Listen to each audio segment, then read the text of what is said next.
welcome to Balbalonggaw Dam.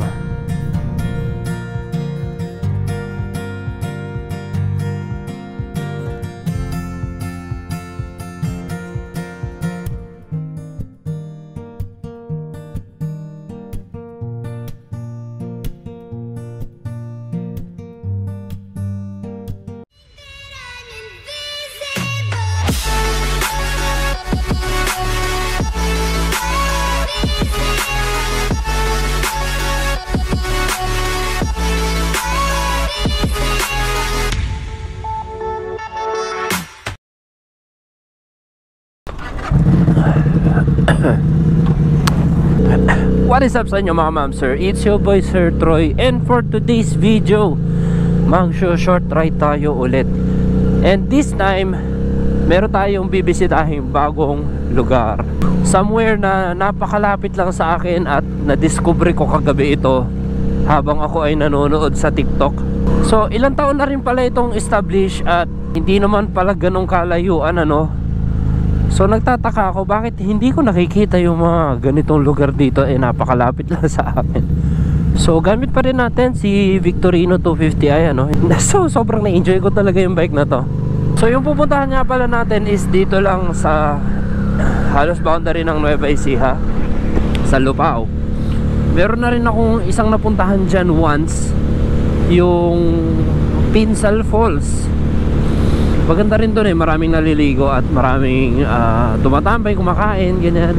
Maraming nagse-celebrate ng weekend.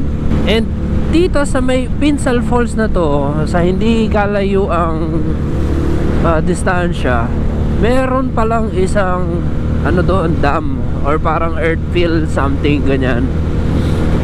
So nakita ko nga kagabi sa TikTok at sabi ko doon na lang ako mag short ride bago natin isoli itong si Victorino 250. So gusto ko pa rin kasi siyang masubukan sa long ride talaga dahil dito lang naman natin siya nagagamit, like Baler, Pantabangan, Tanawan. So gusto ko rin talaga masubukan sa long distance travel itong si Victorino. So after nito guys, meron pa akong isang gagawing travel vlog review nitong si Victorino. Papahapiawan ko na kayo, dadaling ko siya ng Benguet sa next vlog. Susubukan natin kung kakayanin ba niya yung mga panigan doon, matipid pa rin ba siya sa gasolina, at titignan natin kung talaga masisiyahan tayo sa performance nito.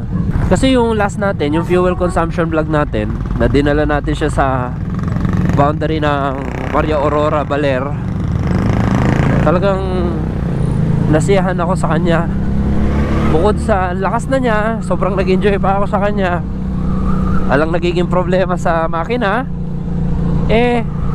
napakatipid pa nung kinalabasan nung fuel consumption. Bigyan ko kayo ng konting detalye about sa bike na to. Pero bago yon, maraming salamat sa FKM Motorcycle Philippines para sa pagpapahiram sa akin itong napakagwapong Victorino 250i. So si Victorino 250i ay V-twin engine, air-cooled, fuel-injected na nagpuproduce ng 16 horsepower at 17 Newton meters of torque. Chain-driven, 5-speed manual. At itong bike na to ay may natatanging kagwapuhan na retro classic. So yun ang base ng bike na to, retro classic. Valve type lahat, pero sa brake light naka LED yun.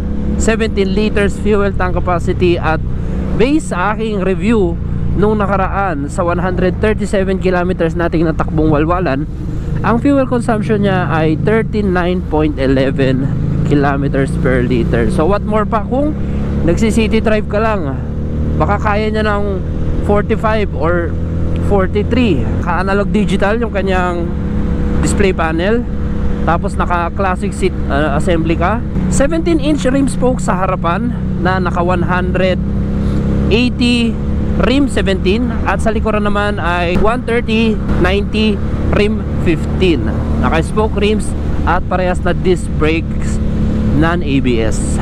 Suspension is telescopic fork sa harapan at monoshock sa likuran. So para may pagkain ako mamaya doon sa pupuntahan natin. Kagigising ko lang din kasi halos dahil night duty ako, wala pa akong kain. Inuna ko pang mag-ride kesa kumain. Magda-drive thru muna tayo. Magbabaon tayo ng pagkain doon.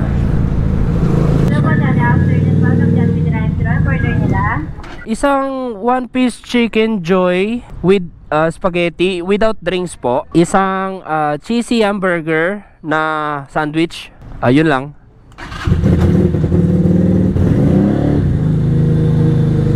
Okay, let's go.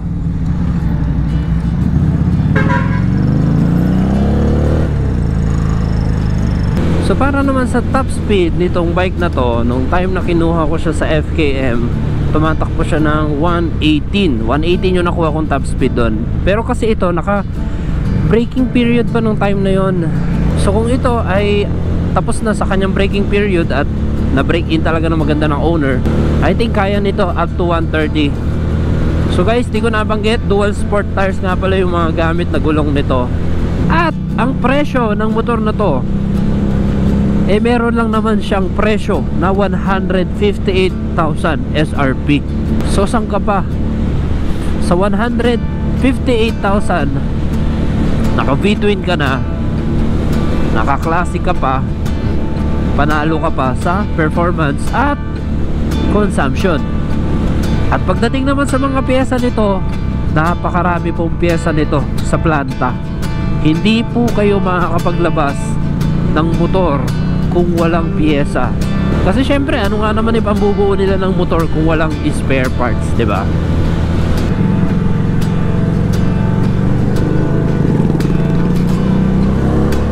Talagang napakapansinin ng bike na to, no? Sa malayo pa lang, naririnig na siya. Naghahanap na agad yung tao kung ano ba yung tumutunog na yun na malakas. Hindi siya sa kaingayan eh. Yung tunog nitong V-twin na to hindi common.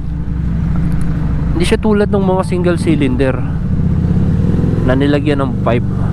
Yan o, pakinggan nyo. At iba rin ang tunog nito sa mga parallel twin. Ang ganda ng panahon ng pagkaka-ride natin ngayon.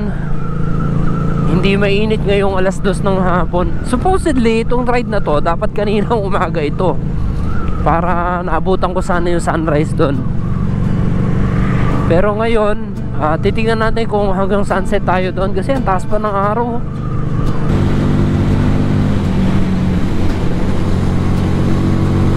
Okay, ready, go! Hindi pala dito yun. So yan, 113.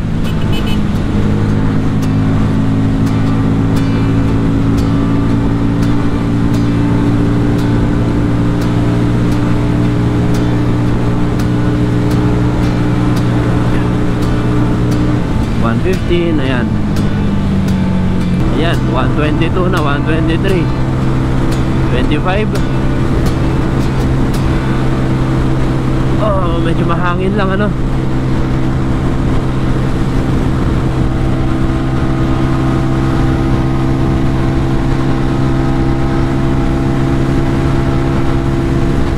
Yeah, 129. Kaya niya talaga ng 130 guys. It takes time lang pero hindi matagal. Woo! So after 30 minutes ay nandito na tayo sa palabas ng bayan ng Lupao. So nandyan lang sa isa sa mga parte ng bundok na yan yung pupuntahan natin. Okay, L0, ibig sabihin nandito na tayo sa Lupao. Kakanan pala tayo. Mga 10 kilometers na lang.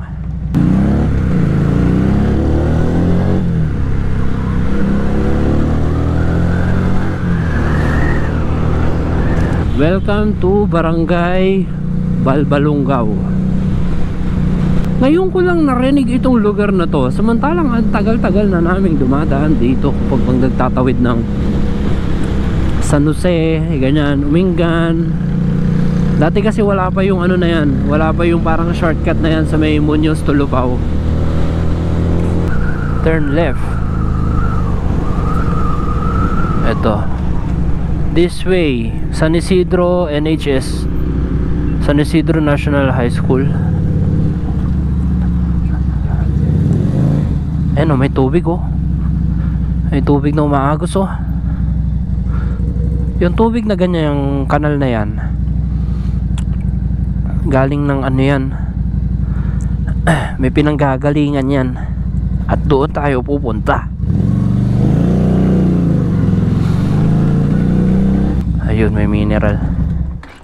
May mineral po. Diretso na po ito sa may dam po, ano. Maluwag naman pong nakakapunta ron. Kakaliwa. Sa dulo. Thank you po. San Isidro National High School. Oh, off-road. Itong pupuntahan natin guys, hindi naman talaga ito tourist destination or tourist spot, ano. Kumbaga, marami lang ding nakadiscover, kaya pagka nabali-balita na, kwento-kwento, ganyan, nagkaka-interest na rin silang puntahan ito. Ako naman kasi nakita ko ito dahil napanood ko kagabi. Yan, isang kagandahan sa bike natin, naka dual sport tire siya. Hindi siya masyadong mahihirapan sa off-road. Uy, semento. Very nice.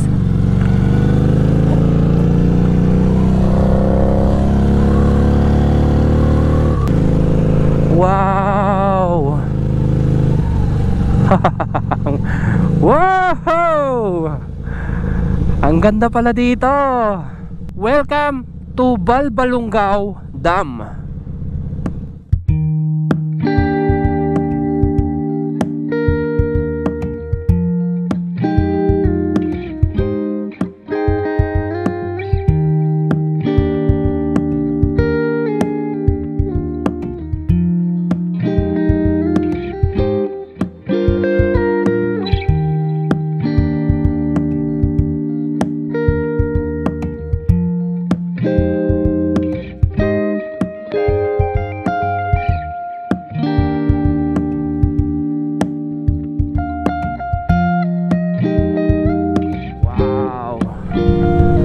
Naharangan lang yung ano, signage.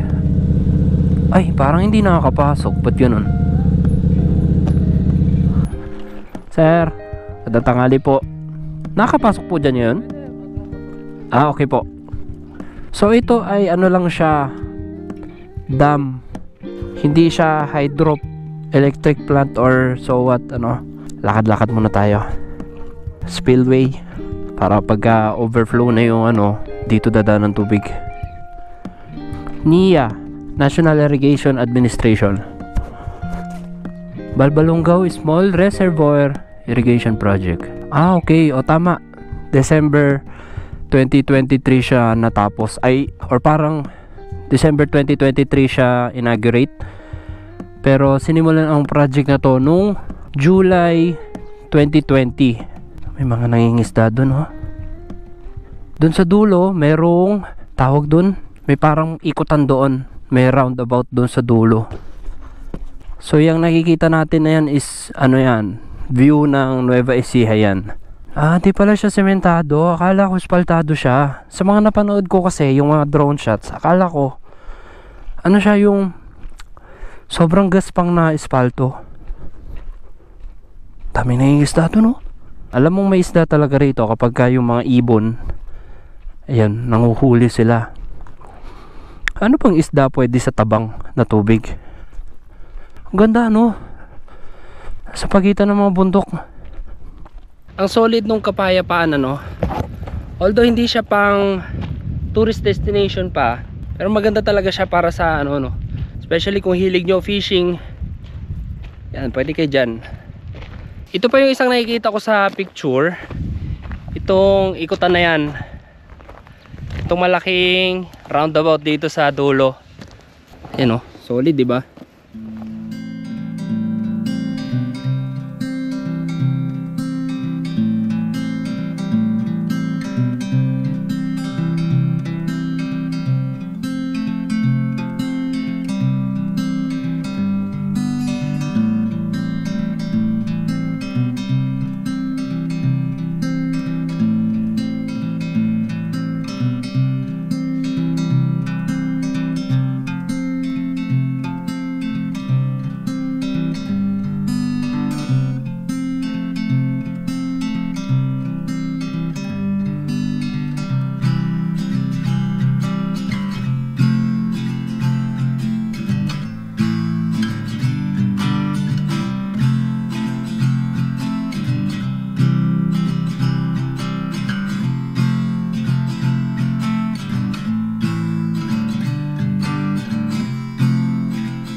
So para sa breakfast natin, bumili ako ng cheesy hamburger. Meron tayong fries and chicken. One piece chicken spaghetti pala to, hindi pala siya rice. Look at that view. Grabe naman yung view na yan, ang ganda. Buti na lang makulimlim dito, no? Sana wag namang ulan ito. Mag-isa natin dito sa dito sa may dam. Sa ngayon hindi na ipapasok ng yung mga bibisita, hindi nakakapasok yung mga motor doon. Ito lang mga nagme-maintenance dito, meron kasi nag-grass cutter diyan. Tamang lakad-lakad lang dito, tamang bisita lang. Okay dito kung tatambay kakain. Ang sarap ng hangin, ang lamig. Plus ang ganda rin ng view. Rewarding din yung pagpunta dito, no? Burger.